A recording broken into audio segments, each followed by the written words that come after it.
So this week's question comes from somebody called Emma, and Emma would like to know my view on following a keto way of life. So what is that? So when we go into ketosis, it's when we start burning fat stores, and that's in the absence of enough dietary carbohydrates. So when we go on a very low carbohydrate diet, or we go on a very, very low calorie regime, we don't have enough carbohydrates to use as a fuel source, and obviously carbohydrates get broken down into glucose. So what the body does, you could argue it's a natural process, and the body's very good at converting, the liver is very good at converting fatty acids into what they call ketone bodies or ketones. And because the brain is a very hungry organ, it needs a lot of glucose. But in the absence of adequate glucose, what happens then is it can't actually use fat as a source of fuel, but it can use these ketones. So the thing about it is that it can take a few days, if not up to a few weeks, for the body to actually adjust to ketosis. And it's not pleasant because you can feel a bit nauseous. You might have brain fog. You might feel generally quite groggy. And it varies from person to person. But then once you're through that, you can feel okay.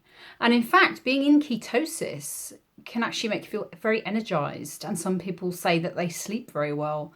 It can even balance out their hormones. So if they've got hormone issues, that can help as well. So I would say the number one advantage of following a keto diet is that you can get fantastic weight loss results. But can you sustain that way of life? Because it involves cutting down on your carbohydrates, it means that you have to really eat pretty much no fruit, no whole grains. You can't go for starchy vegetables. You can't really have pulses. So if you think about all those foods, they're very high in fibre. But if you're on a ketogenic diet, where you have to crank down your carbohydrates to about 5% of your intake, then you're going to have a pretty low fibre diet. So you can get constipated.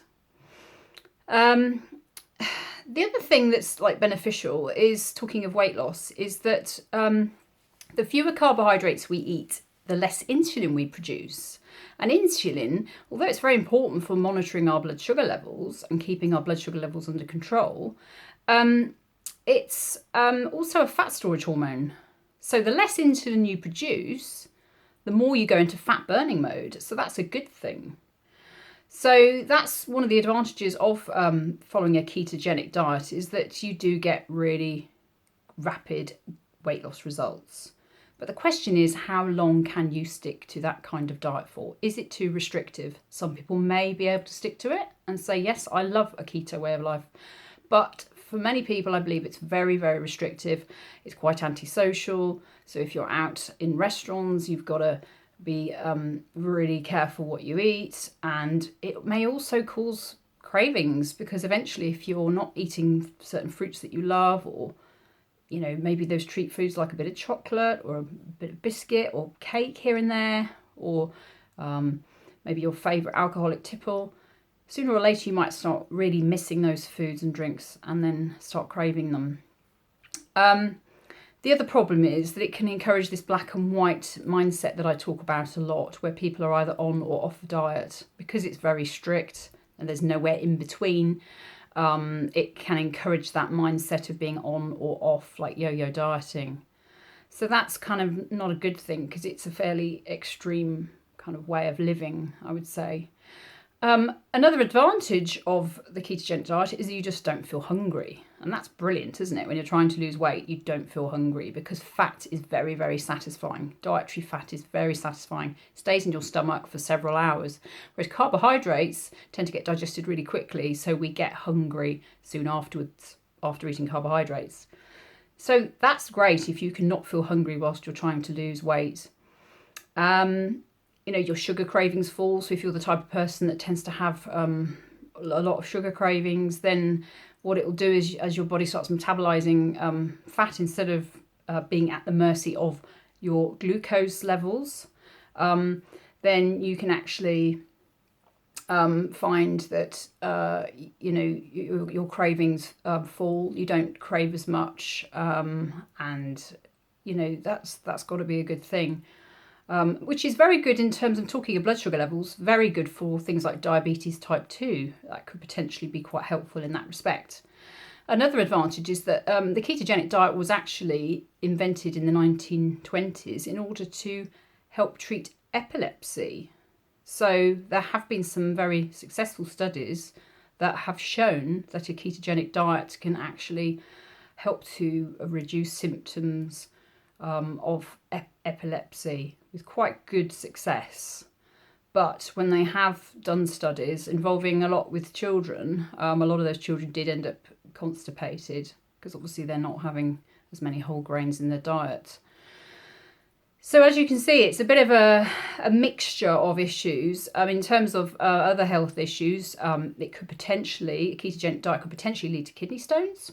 Also, it might lead to high cholesterol levels if you tend to eat a lot of saturated fat in the form of like animal fats, because you can have a lot of fat on this diet, up to say 75% fat.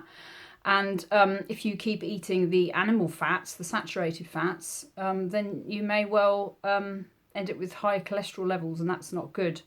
But you can eat the healthier sorts of fats like nuts and avocados and oily fish, and all of those are much better for you. So for some people, the ketogenic diet is just really simplistic. They know where they are. Some people just need boundaries when they're losing weight. But you just have to remember that if you break it, you come out of ketosis, then you're back to using glucose as the main form of energy. Then you're back then thinking about your blood sugar levels and back to normal insulin production, which then could potentially put you in fat storage mode. Especially if you go from quite a strict ketogenic diet to maybe how you used to eat before, which might have had a lot of refined carbohydrates. So lots of pros and cons. Some people are completely anti ketogenic diet, and other people think it's brilliant. So I wouldn't want to say whether it was good or whether it was bad. It depends on the individual who's doing it and how well they're able to stick to it. I think more long-term research needs to be done on the long-term effects of a ketogenic diet. But to be honest, I think the average person probably would only stick to it for a short amount of time, which will give you excellent weight loss results. However, you would perhaps struggle to keep off the weight that you've lost after doing such a strict diet, especially once you bring a normal amount of carbohydrates back in. I must also add that with a ketogenic diet, because you're cutting out a lot of carbohydrates, you may also get quite a lot of nutrient deficiencies. So I mentioned fibre, where you may get constipated, and things like potassium, which you get from fruit and vegetables, pulses and whole grains and things like that. You could end up with nutrient deficiencies. And, you may even get some kind of muscle loss. With some studies have shown that with the ketogenic diet, people get muscle loss. You need protein and you need carbohydrates after exercise. But if you're exercising, if you love exercising and you're following a ketogenic diet, then, you may not be having enough carbohydrates post-exercise to help the muscles to refuel. So that may be an issue. And I think, as I said, going back to the fact that we are social animals, we don't want to be having to stick to this incredibly strict diet when everybody else is enjoying the carbohydrates. So it's a personal choice, I think. It's a personal choice, which I think if you're going to do it properly, you would have to commit properly. But you do have to think about, what are the long-term effects.